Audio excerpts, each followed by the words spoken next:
Welcome, everyone. My guest today is Lead Analyst Logan Mohtashami to talk about mortgage rates, the Fed, new listings, and more. I want to thank our sponsor, Optimal Blue, for making this episode possible. Logan, welcome back to the podcast. We have a mutiny in our hands, Sarah Wheeler. Arr, shiver me timbers. Yes, we do. At the Fed, not here. No mutiny here. It's all at the Fed, right?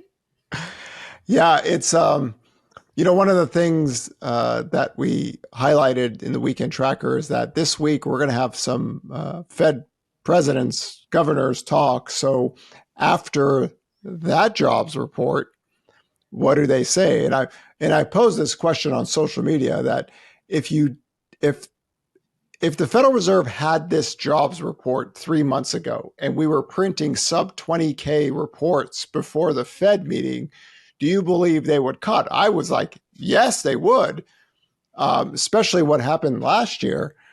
And some people are saying, no, they wouldn't. But now that it's the aftermath, now you have Fed regional presidents and governors talking, and San Francisco Fed President Mary Daly is like, oh, we need 2 rate cuts, but we might need even more. Mutiny. Number one. Neil Kashkari, our favorite person, said, oh, the economy's weakening. 2 rate cuts are appropriate. The Fed needs to act sooner than later. Okay, so there's 2. I'm going to assume that when the others, except for Beth Hammock, I really love to hear what Beth Hammock has to say now. But not only do you have those 2, with Colger resigning soon, President Trump's going to get another person in there. So that's going to be number 3. We hope it's Team Neil Dutta. By the way, President Trump should have already announced Christopher Waller as the next Fed chair. That would be the best. Not Kevin Warsh, of course, not Kevin Hassett. I know Kevin Hassett today got a bump up and he's now in the lead. Trump wants loyalist people. Waller would be a much better pick. Just it's completely out, way above what Hassett is. But if that's the case, you're going to get now another Fed governor, and then you get a Fed chair. Now you're starting to build a mutiny clause against Jerome Powell. And Jackson Hole is going to come up soon, so you're going to get some statements from Powell then. But I wonder until that point, how many other Fed people go, "Arr, we got to take the pirates captain off the ship." And we go to the next stage of this economic cycle. So let's talk about what that September rate cut now would look like, right? You even said after that jobs report, maybe we're looking at a 50 basis point cut because of how bad it was. It really depends on the next report as well. And the 10-year yield is made its move already. So we're below 435 and we're hovering around at 4. So the bond market did what it usually does. It gets ahead of the Federal Reserve. And this is what we have to train, because we keep on having people say, but the last time the Fed cut rates, mortgage rates went up. Well, the bond market already went so well ahead of people. God, I'm going to puke if I hear that one more time. We had a 2% move lower in rates, like October 19th, 2023, we had 8% rates. And I think September 19th or 16th, it was near 6%. No rate cuts, right?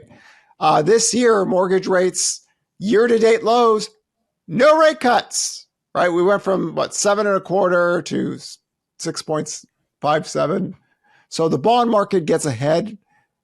Sometimes it gets way ahead with too much easing policy. Sometimes they get way ahead and too tightening. But it kind of does its own thing because it's an efficient marketplace, right? Of course, they exaggerate things at times, but they don't have to wait 6-8 weeks for a meeting. So just you follow the data, but it is very telling that you've already had 2 Fed people already say, "Arr, mutiny." And now you're going to get a new Fed chairman. I mean, literally, I would have already announced Chairman Waller. I have no idea who is advising the president on this. By the way, Scott Bessent didn't take the job. Good for him. Probably doesn't want that drama. But Waller, Neil Dutta, you got your, I mean, those are two things that the markets will love too, right? Because they're not going to, Trump isn't getting his 3% emergency rate cuts, but no matter what, just on the forward guidance and having coherent people to talk about it, that isn't a yes man. The problem is Kevin Warsh and Kevin Hassett are yes men. So you already lost credibility with both people right there. But Waller is the easy choice. Bill Pulte, talk to Donald. Bassett, talk. Everybody get Waller on board. Get Neil Dutta. So okay, that's where we're at. But it is fascinating that after what Neil Kashkari says, the bond market yields went down just a few basis points, but we're starting to get into another phase. And I always like to remind everyone that, when we talk about economic cycles, of course, residential construction workers are very key to my work, but we've been losing manufacturing jobs for some time now. Like I put up a chart of manufacturing employment. It's been falling for some time. So you never want manufacturing and residential together. But if you took the last 3 months on average, you're probably going to get more revisions anyway. But if you took that, it's the 3 lowest months, 3-month average without having a negative report. Boy, the timing on Powell for his little snarky Fed press event, and then this happened. Whew. I like your Pirates of the Caribbean inspired theme right now. So mutiny and your pirate talk. That's great. That's a new Loganism. The chart daddy has some chameleon in him. We could get into a lot of different spots. Okay, so let's revisit the possibility of what happened last year when the bond market got ahead of the Fed. Rates went down a little bit. We had purchase applications pick up. We had this period of time. The Fed lowers rates and mortgage rates goes up. Do you think and it should have, and it 100%, because the bond market was pricing in a recession, like a full-blown recession. You and I had this discussion last year when the 10-year yield broke the Hodor line. I got sick and tired of people just telling me, you don't say it right. Okay. When it broke that, unless the economic data gets worse, you have very little room for yields to go lower, but you have a lot of room to go up the upside. And what happened is a lot of economic data got better and yields shot up, as it should have, because we were way too priced. And again, I would scream this like Hulk smash. We had a 2% move lower in mortgage rates from 2023 to 20 with no rate cuts, people. Okay, but I want to talk about this year. Is that something that could happen this year? Do you see? No. Do you see that? Okay. No, because the 10-year yield is properly priced right now. Okay, so even if the Fed lowers the Fed funds rate, you think that mortgage rates are not going to go up on that news? Well, if the economic data gets better, yeah. But the economic data getting better? Or you need the economic data to get better to get yields back up to, let's say, 450 or 470. Absolutely, the high end range of the channel this year. So again, we even made a case for no rate cuts. The economic data has to outperform, and the growth rate of inflation picks up. Now, another way to look at it is that the inflation data starts to really get hot. That can push yields up, but it's all based on live data. But we now have a factual here. The job growth data is noticeably slowing down. And just a few months ago, we wrote that article that for the first time, my labor forecast is below estimates, where last year I was under all the time, but the revisions got me to where I thought we should be. So it looked fine to me. But this is the first year, even before all these revisions happened, we were already underperforming. And now it's like grossly underperforming, like terribly bad. So, but we're paper, rock, scissors, labor over inflation. A lot of people are saying, but tariffs are inflationary. Here they come. But it depends on what you want, because why? 65 to 75% of this whole dance is Fed policy. So for people that say the Fed the Fed controls a lot of things, long and short, and so policy directions, language. But again, it's also nominal growth and inflation expectations. There's all these different variables that go into this dance. That's why we created the slow dance, right? The slow dance is this constant relationship between the 10-year yield and 30-year mortgage rate, and then you use the spreads. But it's Fed policy, wage growth, nominal growth, inflation expectation, all these things moving. And then when you look at it it all makes sense from 1971. all the way to 2025. There's nothing really abnormal. There's some crazy periods here or there, but if you just think about that, there it goes. Okay, let's talk about purchase apps, which we got this morning. We are recording this on Thursday. Same. I mean, kind of same story. Purchase app, 2% week-to-week growth. I mean, the lower rates now that we're below 6.64, we could start, looking at it a little bit differently. So people said, oh, look, we had a week-to-week growth. I wouldn't count this week's data as part of but week-to-week up 2%, 18% year-over-year, 27 weeks consecutive year-over-year growth, 14 weeks of double-digit year-over-year growth. We've explained to everybody why the year-over-year growth data looks a little bit funky. Again, new listings are up. By the way, new listings data peaked in May 23rd, and it's been literally trending lower ever since. So thankfully, crossing fingers, I got my 80K because it was not budging anything above that. So the few prints I got the call right, but it wasn't because we were, trending between 80 to 100,000. So, I mean, I barely got the number, Wheeler, So in that case, I lucked out and I got the forecast thing right, but I did not get the duration that I was looking for. So I'm going to say 50-50 on the new listings data. But new listings data is growing. You got more sellers are going to be buyers, and majority of those sellers fill out an application. So there's your year-over-year growth. The week-to-week data now, 14 positive weeks, 11 negative weeks, 5 flat weeks. So we talked about this in the article that we wrote today. What does it look like when mortgage rates go from 6.64 to 6? And we highlighted that really the weekly data really starts to pick up when that happens. And that gives us a couple 100,000 home sales growth. The craziest data line was late 2022 when mortgage rates went down to 6%. It gave us 12 straight weeks of positive data. It all fell into one report. It was like a freak of nature, like everything closed at one time. And it gave us almost 500,000 more home sales on a month-to-month. Where you take COVID out, that is an extremely abnormal high print. But that's just a function of week-to-week data being better. Last year, we had the same thing. Last year, we had mortgage rates head towards 6 out of an 18-week period, 12 positive, 5 negatives, 1 flat, no year-over-year growth, a couple 100,000 home sales.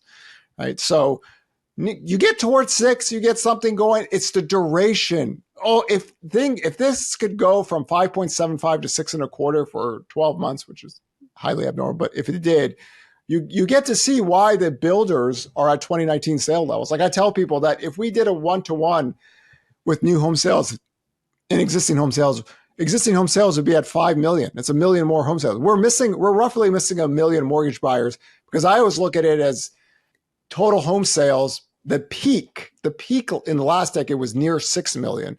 We're near 5 million now. So we're missing 1 million mortgage buyers to where I think a trend sale base would be. But the builders are already there, but they're sub 6% when they need to be. And that's how it works for them. They're vastly outperforming. But now it gets a little bit more interesting on the housing side because we're there. So week 1, there it is. And we'll see where it goes. A little bit more slow moving lower, and the spreads. Wheeler doesn't know how much I love the spreads. What have I done? We've unleashed a pirate Logan. This is a pirate. Oh, a pirate Logan. Oh, no. Ooh, AI ideas. Okay. In any case, so better spreads, everything, and it's more controlled and calm. Right. Remember Godzilla tariffs, the 10-year yield went below 4%. I was like, we don't really belong here. And then the spreads got wild. We lost the good spreads for a little bit. And that's a little bit too volatile. It going slowly lower is much beneficial like it was last year. And, people have time and duration. And, that's the thing. We always get we get to 6% and things get back. And then all of a sudden we shoot back up higher. And then it's like, So yeah, the mutiny, and rates below, 6.64. It's considering everything that's happened this year. That's as good as you could hope for with Godzilla tariffs and everything, and all the headline drama. And we'll see. I think it's a tough spot for Powell. The timing was really bad for him. Yes, to be that snarky in that Fed presser and then just get absolutely bombarded just destroyed by having 3-month average at 35K. So we'll see. I mean, again, you're going to see a lot more revisions on the labor data. I mean, they could even revise them up a little bit, but to me, it's just like we have economic cycle models. We follow them for a reason, and it's never a good thing. This is this is like the first time since like 2010 I could say this. You authentically have manufacturing jobs declining and you have residential jobs declining together. That is not good. That's why I'm like shocked. I'm appalled.